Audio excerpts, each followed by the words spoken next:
안녕하세요. 강경민 목사입니다. 야곱이 한 20년을 이렇게 마감할 때 라반의 장벽을 어떻게 넘어섰는지 기억하시죠? 또 가나안 땅에 들어서자마자 에서의 그 높은 장벽을 어떻게 넘어섰는지 기억하시죠? 기억하셔야 합니다. 그 과정을 이해하지 못하면, 다시 말하면 야곱의 과거를 이해하지 못하면 야곱의 현재를 바르게 이해할 수 없습니다. 이에치카도 그런 이야기를 했잖아요. 역사는 과거와 현재의 대화다. 역사만 아니라 우리 인생사도 그런 것 같습니다. 라반의 벽을 넘고 에서와 극적으로 화해했던 야곱이 이제 가나안 땅에 정착한 그 결과를 33장 마지막 절인 20절은 이렇게 증언합니다. 야곱이 거기에 제단을 쌓고 그 이름을 엘로헤 이스라엘이라 불렀더라. 예, 지금 야곱이 가나안 땅에 들어와서 처음 했던 일이 하나님 아버지께 제단을 쌓고 나의 하나님, 나의 하나님이라고 칭송했던 것이 결론입니다. 야곱이 하나님께 제단을 쌓고 나의 하나님, 나의 하나님 이렇게 찬송한 것은 야곱이 지팡이 하나만 가지고 밧단 아람으로 떠날 때, 도망할 때 돌베개 베고 잠을 청했던 그 외로운 광야에서 하나님을 배웠었잖아요. 그때 하나님은 야곱에게 내가 항상 너와 함께 하겠다. 네가 고향으로 돌아올 때까지 너를 지키겠다. 이렇게 약속하셨잖아요. 그리고 야곱은 하나님께서 나를 내 고향으로 돌려보내시면 나는 언제 어디서나 하나님을 섬기는 자가 되겠습니다. 이렇게 서원했잖아요. 그러니까 야곱이 가나안 땅에 들어오자마자 하나님께 제단을 쌓았다. 그 말은 베델의 하나님을 경외했다. 야곱이 언약한 그대로 하나님 앞에 예배를 드렸다. 이런 증언 아닙니까? 그때 야곱이 깨달았던 위대한 진리가 있습니다. 베델에서요. 아하, 하나님께서 여기 계시는 것을 내가 알지 못했다. 하나님을 만났던 그때 그 장소가 어떤 거룩한 성전, 거룩한 성소가 아니라 하나님을 만난 그 장소, 하나님이 계시기 때문에 그곳이 성소라는 그런 진리를 야곱이 깨달았던 거지요. 야곱이 하란에서 돌아와서 약속의 땅에 처음 정착한 곳은 세겜 성읍이었습니다. 세겜에 일단 정착하기로 계획을 세웠죠. 그리고 거기서 제단을 쌓고 하나님께 엘로헤 이스라엘이라고 고백하지 않습니까? 여기까지는 어떤 잘못도 없습니다. 야곱의 예배에 어떤 흠을 발견할 수가 없습니다. 그 다음에 일어난 사건들이 아주 불행한 일들이었기 때문에 야곱의 그 첫 정착지가 잘못된 것 아닌가 이런 생각들을 많이 하지만 그렇지 않습니다. 세겜은 약속의 땅에 속한 그런 땅이었잖아요. 오늘 묵상할 34장에서 디나 사건이 터지잖아요. 야곱 일행이 세겜 땅에 정착한 이후에 그래도 상당한 시간이 흘렀을 것입니다. 딸 디나가 그 땅 세겜의 딸들을 보러 밖으로 나갔다. 성경이 이렇게 기록하고만 있어서 그때 정황을 자세히 알 수는 없습니다. 호기심일 수도 있겠고 또 친구를 사귀고 싶은 열망도 있었겠지요. 분명한 것은 디나의 행위가 경솔했다거나 반신앙적 행위였다고 우리가 말할 근거는 없습니다. 그런데 그 땅 세겜의 토착 세력이었던 하몰의 아들이요 또 아버지의 후계자로서 추장이 되었던 그 세겜, 사람 이름하고 지금 지역이 같아가지고 좀 혼동스럽죠. 추장 세겜에게 붙잡혀서 디나가 성폭력을 당합니다.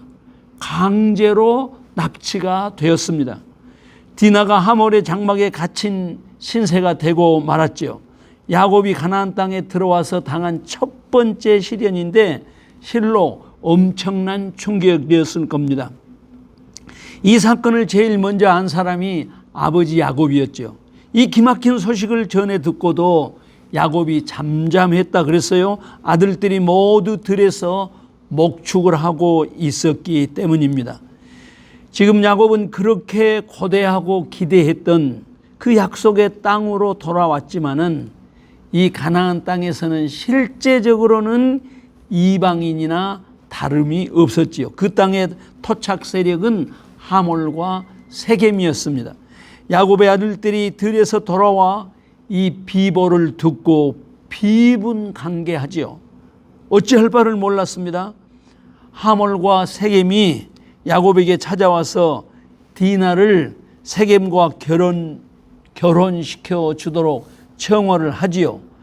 그런데 그 청혼 방법이 아주 싸가지 없고 고압적이고 예의 없는 청혼이었습니다. 첫째, 디나를 여전히 자기들 장막에 붙잡아 두었어요. 있을 수 없는 일이죠. 청혼자로서 감히 있을 수 없는 이야기지 않습니까? 그러면서 하는 말이 혼수와 예물은 당신들이 요구한 대로 주겠다 그럽니다. 참 말이 안 되잖아요. 딸을 납치한 상태 그대로 붙잡아 놓고 돈은 얼마든지 주겠다. 이게 있을 수 있는 일입니까? 야곱의 아들들이 아주 신속하게 비상한 역제안을 합니다. 그렇다. 우리가 서로 통혼해서 한 족속으로 사는 것도 좋겠다. 그러나 우리에게는 양보할 수 없는 관습이 있다. 남자들이 다 할례를 받아야만 우리 딸을 내주겠다. 그러니 너희 부족의 남자들이 다 할례를 받고 우리와 한 민족이 되자. 그러면 우리도 우리의 동생 디나를 기꺼이 시집 보내겠다. 이런 역제안을 하거든요. 하몰과 세겜이 자기 부족의 남자들을 설득시킵니다. 우리가 좀 귀찮지만 할례를 받고 며칠만 견디면 딸만 우리 것이 되는 게 아니라 저들이 소유하고 있는 저 많은 가축들도 우리의 것이 되지 않겠느냐. 이런 음흉한 마음으로 야곱 아들들의 제안을 덜컥 받아들였습니다. 하몰과 세겜의 그 부족 가운데 모든 남자들이 집단적으로 할례를 받았지요. 3일째 되는 날이었습니다. 그들의 고통이 절정에 이른 날 시므온과 레위가 하몰의 진영으로 들어가 그 남자들을 다 칼로 죽이고 다른 형제들도 함께 가서 하몰 권속들의 아녀자들을 다 사로잡고 재산까지 모두 탈취하는 엄청난 난리를 일으켰습니다. 물론 사로잡혀갔던 동생 디나도 구했습니다. 아마도 자신들이 생각했던 것보다 훨씬 일이 커져버렸을 것입니다. 걷잡을 수 없는 사태가 발생한 거죠. 먼저 놀라고 당황한 사람은 야곱이었습니다. 젊은 자식들이야 분을 못 이겨 분대로 행했겠지만 야곱이 판단하기로는 일의 잘잘못을 떠나서 이제는 이 동네에서 생존 자체가 불가능하다라는 그런 판단을 하게 되었습니다. 앞으로 살아가기가 어렵다 이런 정도가 아니라 지금 당장 생사 문제가 걸린 거죠. 야곱이 자식들을 책망하면서 탄식하자 자식들이 오히려 야곱에게 항의합니다. 그들이 이르되 그가 우리 누이를 창녀같이 대우함이 옳으니까. 그렇지 않아요? 당연한 항변이지요. 야곱도 더 이상 무슨 말을 하지 못합니다. 갑자기 당한 이 디나 사건은 최소한 표면적으로는 특별히 누구의 잘못이다 이렇게 말할 수 없는 애매모호한 사건이었죠. 호기심 때문에 대낮에 마을 구경 간 디나를 타닥했습니까? 아버지 야곱이 집에 홀로 있으면서 다 큰 딸 단속 못한 것을 탓하겠습니까?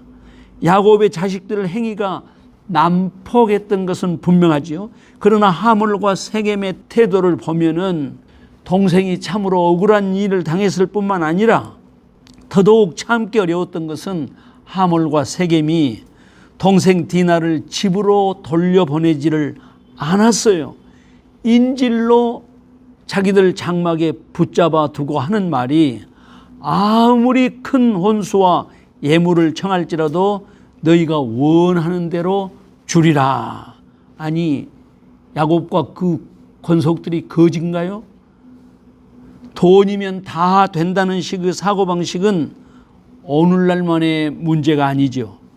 그저 구조적 차이가 있을 뿐 인간의 근본 의식인 것 같습니다.